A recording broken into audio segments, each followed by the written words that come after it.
Shalom, selamat sore. Tidak terasa kita sudah berjumpa kembali di hari Jumat, waktu begitu cepat. Tapi kita bersyukur pemeliharaan Tuhan tetap nyata bagi kita. Saya berharap ibu-ibu Komisi Wanita GKT Ebenezer dalam keadaan yang sehat, senantiasa dalam perlindungan Tuhan. Kita akan masuk dalam persekutuan Komisi Wanita pada sore hari ini. Mari kita berdoa di hadapan Tuhan. Tuhan Yesus yang baik, kami mengucap syukur jikalau Tuhan sudah menyertai kami hari demi hari. Sore hari ini Tuhan, kami rindu memuji nama Tuhan, belajar kebenaran firman Tuhan. Urapi hamba-Mu dan setiap ibu-ibu yang beribadah. Terima kasih Tuhan, dalam nama Tuhan Yesus kami berdoa. Amin. Kita akan pujikan satu lagu sebelum kita akan merenungkan firman Tuhan bersama. Kita pujikan lagu Besarkan Nama Tuhan.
Bagian firman Tuhan yang sore hari ini terambil dari kitab Yohanes pasal yang keempat. Saya yakin dan percaya kisah dalam Yohanes pasal 4 ini adalah kisah yang sudah umum kita baca, renungkan, dan mungkin kita dengar melalui khotbah-khotbah hamba Tuhan. Tapi biarlah sore hari ini kembali kita boleh disegarkan oleh firman Tuhan. Sebelum kita membaca firman Tuhan dan merenungkan kembali, saya mengundang ibu-ibu untuk berdoa. Kami siap Tuhan belajar firman. Kami siap diperlengkapi. Kami siap bertumbuh. Oleh sebab itu Tuhan, kami menyadari tanpa campur tangan Tuhan, kami tidak sanggup. Sore hari ini, biar Engkau sendiri Tuhan yang memimpin ibadah ini, persekutuan ini, bahkan ketika kami boleh belajar firman. Terima kasih Tuhan, kami menyerahkan waktu ini hanya ke dalam tangan Tuhan. Dalam nama Tuhan Yesus kami berdoa. Amin. Ibu-ibu, saya akan membacakan dari pasal 4 ini. Kisahnya memang dari ayat 1 sampai 42, tapi saya tidak membaca semuanya, hanya beberapa ayat saja. Saya akan membaca dengan cepat dan saya rindu ibu-ibu bisa membaca kembali nanti seluruh bagian dari ayat pertama sampai dengan 42. Yohanes 4 ayat yang ke-5 sampai dengan ke-7 demikian. Maka sampailah ia, Yesus, ke sebuah kota di Samaria yang bernama Sikar, dekat tanah yang diberikan Yakub dahulu kepada anaknya Yusuf. Di situ terdapat sumur Yakub. Yesus sangat letih oleh perjalanan. Karena itu ia duduk di pinggir sumur itu. Hari kira-kira pukul 12. Maka datanglah seorang perempuan Samaria hendak menimbah air. Kata Yesus kepadanya, "Berilah aku minum." Ayat 15-21. Kata perempuan itu kepadanya, "Tuhan, berikanlah aku air itu supaya aku tidak haus dan tidak usah datang lagi ke sini untuk menimba air." Kata Yesus kepadanya, "Pergilah, panggillah suamimu dan datang ke sini." Kata perempuan itu, "Aku tidak mempunyai suami." Kata Yesus kepadanya, "Tepat katamu bahwa engkau tidak mempunyai suami. Sebab engkau sudah mempunyai 5 suami dan yang ada sekarang padamu bukanlah suamimu. Dalam hal ini engkau berkata benar." Kata perempuan itu kepadanya, "Tuhan, nyata sekarang kepadaku bahwa engkau seorang nabi. Nenek moyang kami menyembah di atas gunung ini, tetapi kamu katakan bahwa Yerusalemlah tempat orang menyembah."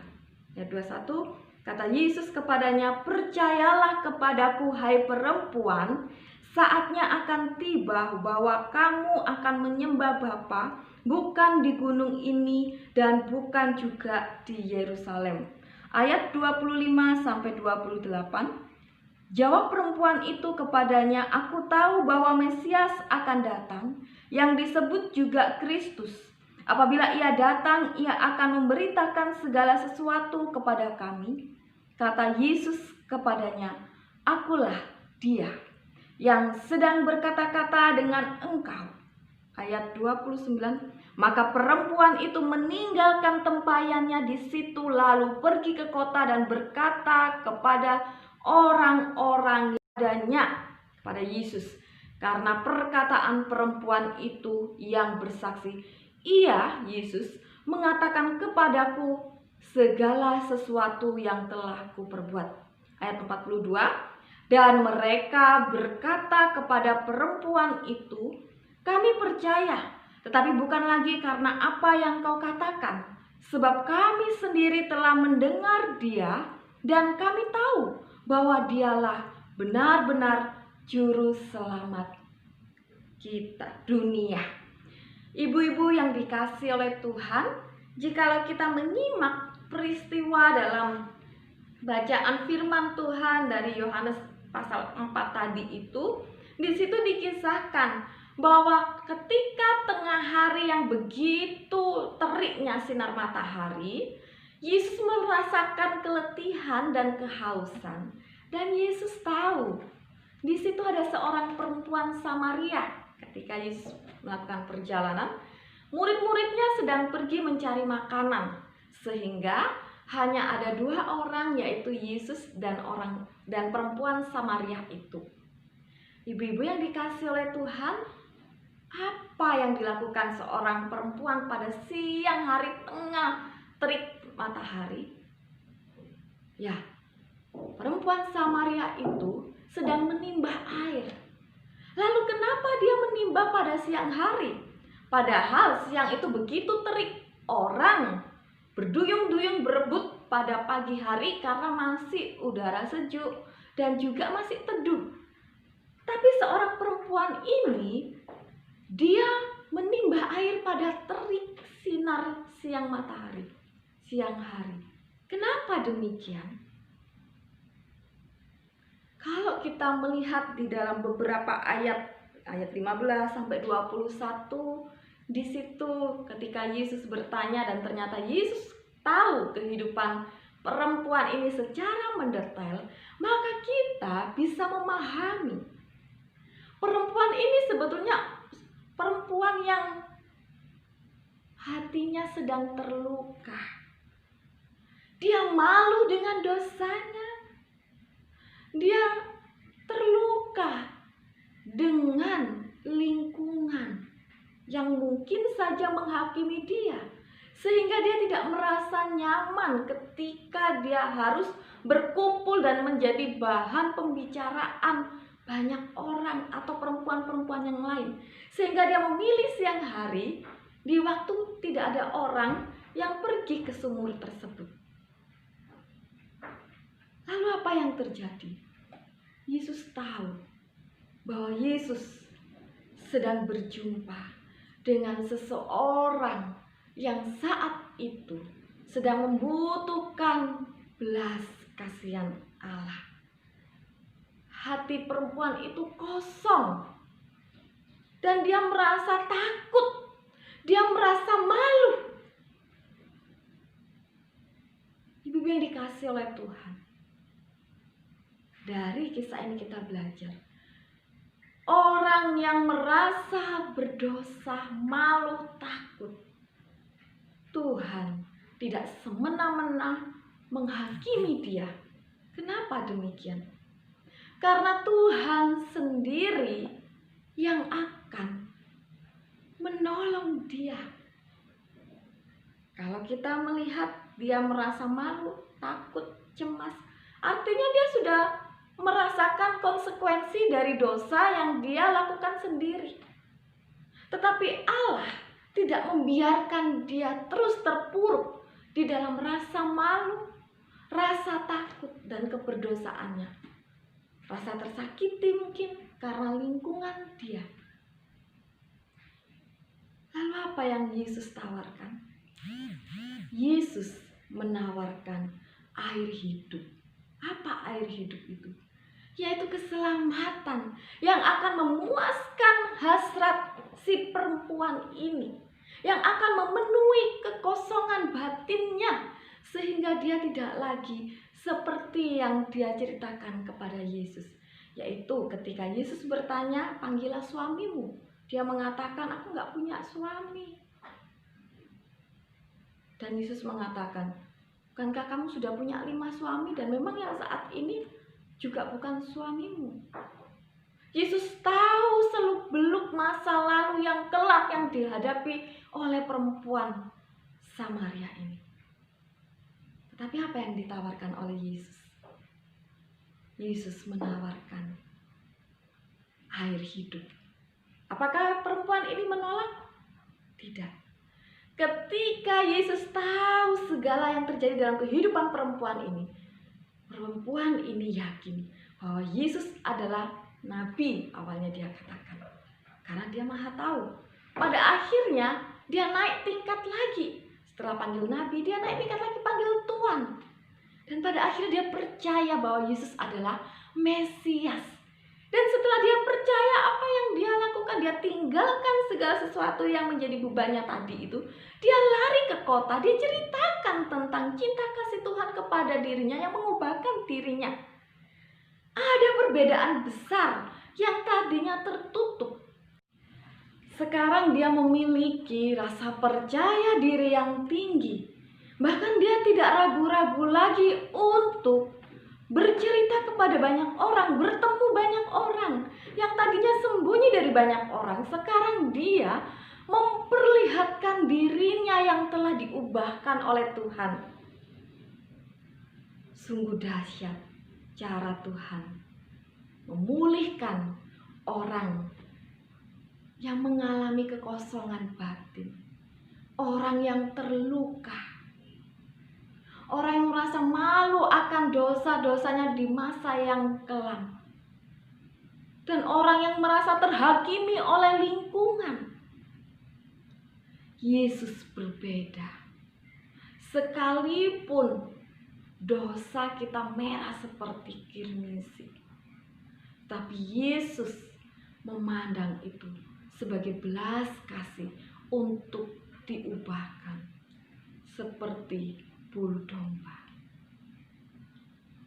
Ibu-ibu yang dikasihi oleh Tuhan, tentunya dalam setiap kehidupan kita memiliki pergumulan yang berbeda-beda. Namun jikalau pada saat ini kita merasakan kekosongan batin, kita merasakan takut, malu akan dosa-dosa kita, dan kita merasakan tersakiti dan terhakimi oleh lingkungan kita, mari Yesus menawarkan air hidup kepada perempuan Samaria. Yesus juga menawarkan air hidup kepada kita semua. Terimalah agar kita memperoleh kemerdekaan yang sejati. kebebasan, dan pemulihan. Tuhan Yesus memberkati kita semua. Mari kita berdoa. Tuhan, kami bersyukur untuk kesempatan kami bisa bersekutu walaupun melalui ibadah online ini Tuhan. Kami berdoa ya Bapa, kiranya ibu-ibu GKT Ebenezer Sumbawa senantiasa hidup di dalam pertolongan Tuhan. Jikalau di antara kami ada yang memiliki beban berat, kekosongan batin, keterlukaan, bahkan malu, rasa berdosa, dan juga ketakutan, Tuhan, biarlah kami mau menerima air hidup itu, sehingga hati kami diubahkan dan kami boleh dipulihkan. Berkatilah rumah tangga ibu-ibu di tempat ini. Berkatilah pasangan mereka, anak, cucu, menantu, keluarga besar mereka. Kami menyadari ketika kami ada di dunia ini Tuhan, yang kami butuhkan adalah damai sejahtera. Karena kami yakin Engkau memelihara hidup kami hari lepas hari. Kami akan mengakhiri persekutuan ini, tetapi kami yakin Tuhan bahwa Engkau akan menyertai kami sampai selama-lamanya. Di dalam nama Tuhan Yesus, kami sudah berdoa. Amin. Sampai bertemu kembali ibu-ibu di Jumat yang akan datang. Tuhan memberkati kita.